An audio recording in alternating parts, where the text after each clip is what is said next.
I'm Kim, I'm the youngest, and I'm still being bullied by my two older sisters.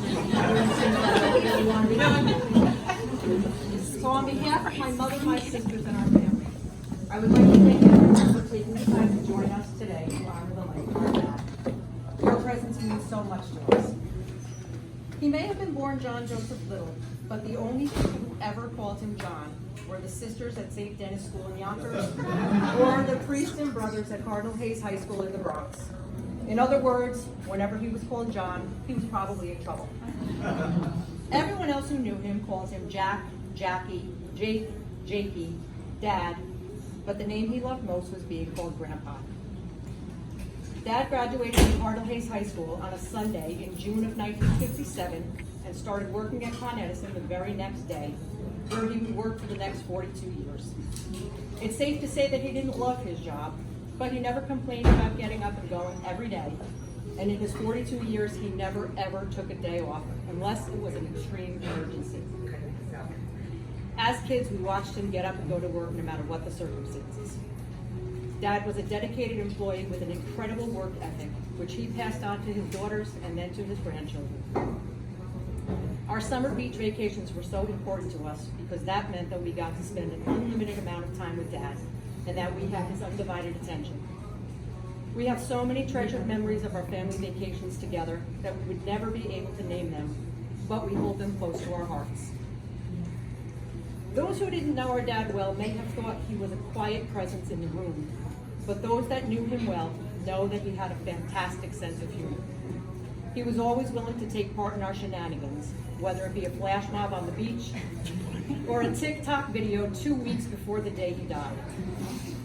His one-liners, which are now affectionately referred to as Jakeisms, were part of his hilarious personality.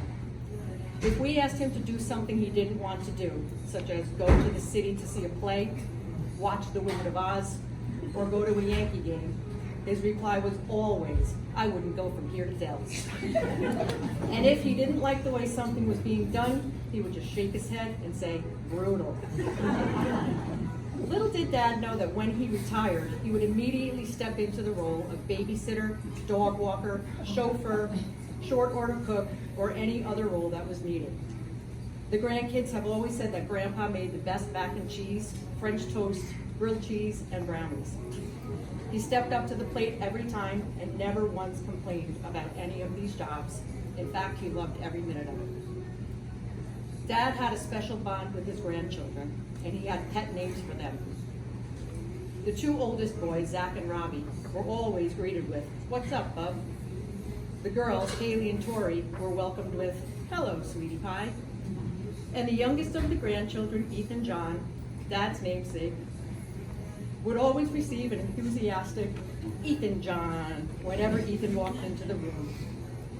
He, along with Mom, was their biggest fan, the first one cheering them on with their endless ball games, plays, concerts, recitals, dance, and karate competitions. The simplest definition of a Christian is a person in whom and through whom Christ lives. Our dad lived every day of his life exhibiting this definition in everything he did. As kids, we were expected to go to Mass every Sunday and to be on our best behavior, which may or may not have happened. Attendance at CCD was not an option. It was mandatory, and we knew it. Sometime in the 70s, going to church became very different, and dare I say, kind of fun. We joined a program called Family CCD. The next thing we knew, we were creating posters or skits depicting readings from the Bible. We were holding hands with our neighbors at Mass on Sundays while we sang the Lord's Prayer. Or we were going on camping trips to Vermont, where Mass was celebrated outside in a meadow. We are so thankful to both of our parents for raising us with a solid faith, which we learned from their example, and in turn passed on to our children. Both Mom and Dad have been active members at St. John's Parish for over 50 years in a variety of roles. 45 years ago, they were professed as members of the Mount Tabor Fraternity of the Third Order of St. Francis, where they always remained active members. I could go on for hours with stories about Dad, but I won't. To sum it all up, our dad was a genuine Christian.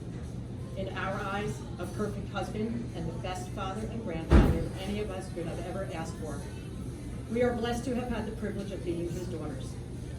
The Cardinal Hayes motto describes that pretty perfectly. A Hayes man is a gentleman.